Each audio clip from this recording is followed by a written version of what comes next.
দাঁড়াও গো, আসছি আসছি। বৌদিমণির ঘরটা ঝাড় দিয়ে আসছি। এ কি বৌদিমণি, কি অবস্থা তোমার? ওরা আবার তোমাকে ধরে মেরেছে বলো, আর তুমি বসে বসে মার খেয়েছো? আচ্ছা, তোমাকে তো কতদিন বলেছি বলো, তুমি আর বসে বসে এরকম ভাবে মার খেও না। এবারে মার খেতে খেতে তুমি মরে যাবে তো। বাবার বাড়ি চলে যাও না। কি গো, কি বলছি তোমাকে, কানে কথা যাচ্ছে না নাকি?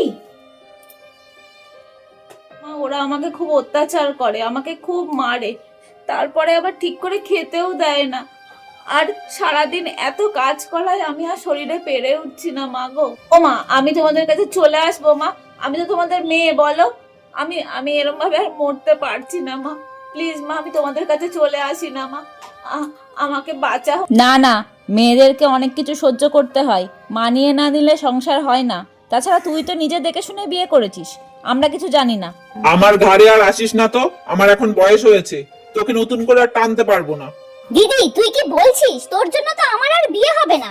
বাইরে গেলেই তো লোকে আমাকে বলবে তোর দিদি সংসার ছেড়ে চলে এসেছে, আর হাসবে। না না, তুই ওখানেই থাক, এখানে তোকে আসতে হবে না। ও বৌদিমণি, কি বলছি তোমাকে, বাবার বাড়ি চলে যাও না, বসে বসে আর মার খেও না গো। না গো মিনতি, সব বাবার বাড়ি সুখের হয় না গো।